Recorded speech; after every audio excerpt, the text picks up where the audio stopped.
So in today's video, I'm gonna answer two important questions that I commonly get, and I know my answer may shock you, but I'm gonna give you the strategy on how you can actually do it because I've done it and I know a whole lot of people who do it as well. Question number one is, can you buy a property as a real estate investor with none of your own money and none of your own credit? Can you actually do that? No money, no credit, can you buy a property? Absolutely, positively, yes. That's my answer, and I'm sticking to it. Yes, you can. I have, and I know many other people, can buy a piece of real estate with none of their own money, none of their own credit. It happens every day, especially here in the United States of America, probably other places around the world. Question number two, can you buy a property with no money, no credit, and actually get paid to do it? That's the second question. Guess what my answer is? Absolutely yes. I've done it, and I know a lot of real estate investors that have done it. So did you get those two questions? Can you buy a property with no money or none of your own money and none of your own credit? Yep. Can you do that, buying properties with none of your own money and none of your own credit, and actually get paid to do it? Yes, you can. Now, your question to me may be, how can I do it? All right, I'm going to show you how you can do it. Here's what you got to start with, though. You got to start with educating yourself. No matter what strategies I teach you, no matter what strategies you Google or you put in the search engine of YouTube and you follow every guru on social media, it doesn't matter what the strategies are that you learn, like the strategies I'm talking about.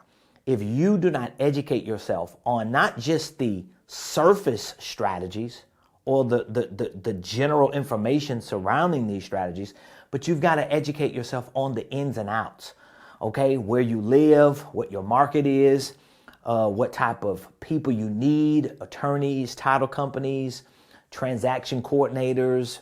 You need paperwork to make these types of deals happen. So a lot of people talk about this stuff, but there are so many moving parts in order to make creative real estate investing transactions like what I'm talking about happen, that once you learn the general aspects of it from the internet and then you go in the real world and try to do it, you get hit so hard you realize, oh, it ain't that easy. Duh. That's why I say you need to get educated. And I would recommend that you educate yourself in a community that is focused on those types of strategies. So it's nothing wrong with buying courses. There's nothing wrong with becoming a mentee in a mentorship program or getting coached by people who are actually doing it. It's actually an accelerator because you're able to skip the line of time and avoid all the bumps and bruises that most of us had to endure, especially those of us who got into certain industries and businesses in the early 2000s or at times when we didn't have social media and online courses and all the things that are available to us now. You can avoid all that. So education is first before I give you the how-to. Skill set, that means you got to get some experience. Even if it's not you doing the actual deals yourself first, getting on a team or working with someone who is doing the deal so that you can learn the nuances, the ins and outs, all the moving parts to familiarize yourself with and to understand who all needs to be involved to make these deals happen. Once you get the skill/experience, then you're going to need credibility. Okay, so let's say you get educated, you take the courses, you join my Millionaire Blueprint program, you learn all the ins and outs. Okay, let's say you're in my community and you start rubbing shoulders with me and other people who doing these types of deals. Now you got a little skill, right? You got a little experience, but the main thing is going to be credibility, because if you're going to buy real estate like I'm talking about with none of your own money and none of your own credit, it doesn't mean those deals won't require money, even if it's just money to close. All right, it's still going to require money for the transaction to close, for you to acquire the property. Something has to be paid somewhere, okay? So if it's no money for you, no credit for you, it's going to be money for someone. Even if it's not credit, it's going to be money for someone, and that's where your credibility is going to come in at. So I'm going to simplify this to show you how I do it, I've done it, and I know a lot of other creative real estate investors do it. So most of the times, at least for me, when I'm acquiring a property, I'm buying it, okay? and I am buying it with none of my own money and none of my own credit, and I'm actually getting paid at closing, it's almost always a subject to deal. Okay? That means I am buying the home subject to an existing mortgage. So that means when the seller bought the house, whether it was 1 year ago or 10 years ago, they got a mortgage from the bank. Okay? That mortgage still exists.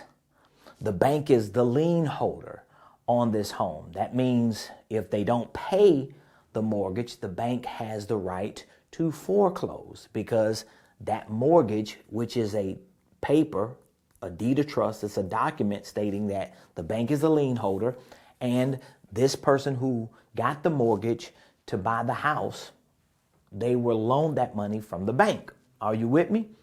So when I buy the property from this seller, this mortgage stays in place.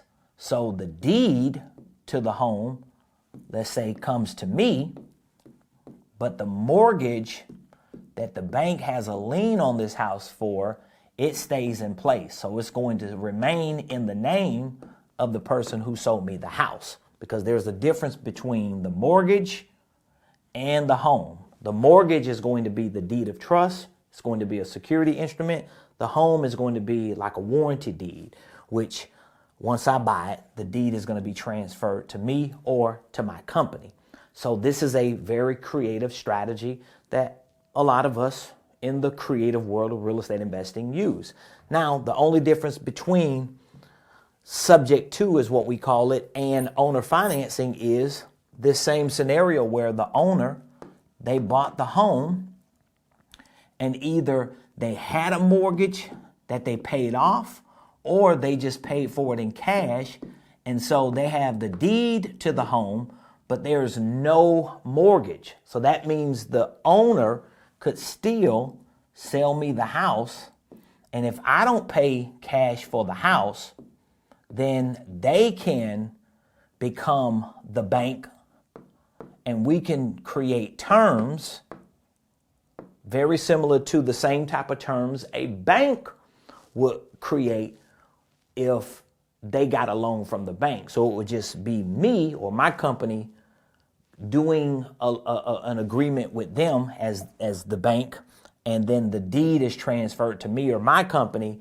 I technically, legally own the home, and they become the lien holders because they're the bank. So that's subject to or seller financing. It's going to either be one of those two strategies that you're going to be using most of the times, okay? Most of the times when you are buying a home, back to my two questions, with none of your own money, none of your own credit, and getting paid at closing. So it's going to be subject to, it's going to be seller finance. Now, again, there's so many layers of lead generation, documents, disclosures.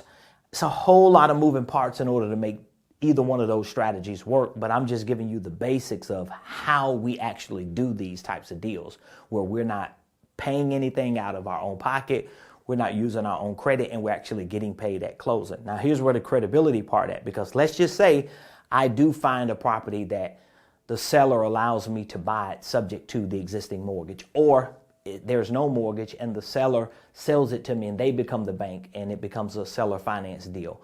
Well, if it's going to require money because the seller wants money at closing, there may be some repairs. If it's subject to, it could be a pre-foreclosure, arrears need to be paid.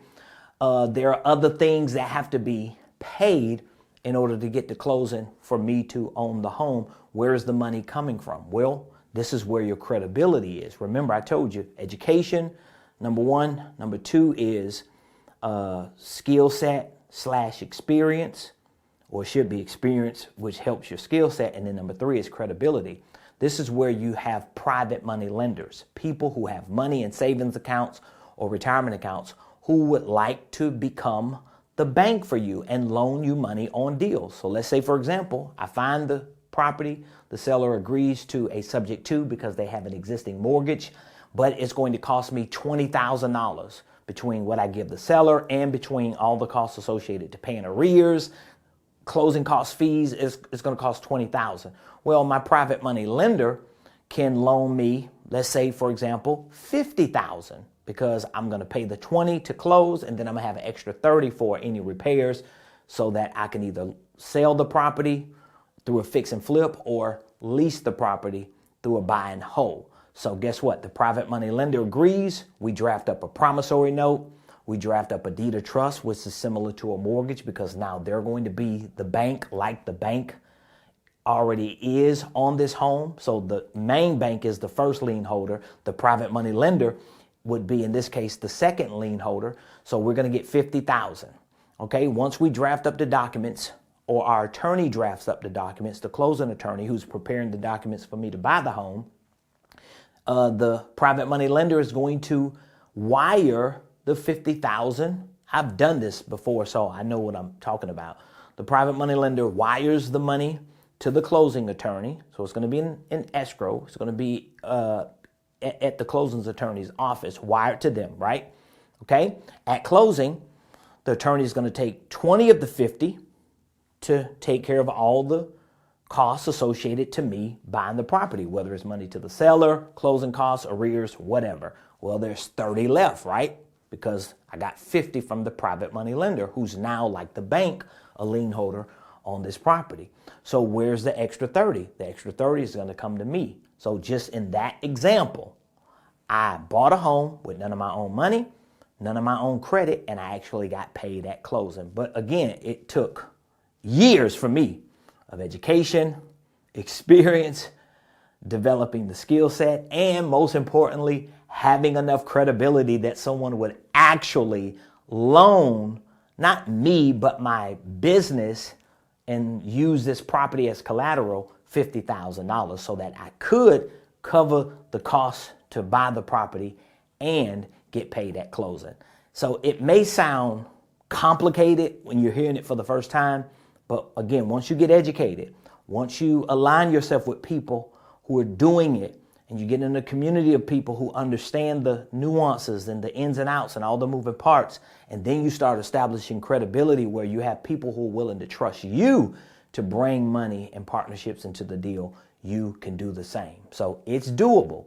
It's happening every day. It's just a matter of, do you want to be a part of those types of deals? And I should also ask, what side of the deal do you want to be a part of? I have a lot of people who don't want to be me in a deal. They don't want to be the active investor responsible for all this stuff I just mentioned. They just want to be the private money lender. They just want their money to work for them, and they get a 10% return minimum on their money, and they can continue to live their life and just get mailbox money on a month-to-month basis. So I don't know where you are on the spectrum of a deal, but if there's anything my team and I can do, we have courses, we have monthly meetups, we have weekly coaching calls, we have a community of people that we're building, teaching them the ins and outs of these same types of strategies. Just click the link in the description, give me a holler. I'll be more than happy to give you whatever information or direction that you need so that you can start moving forward in your real estate investment endeavors. I'll see you in the next video.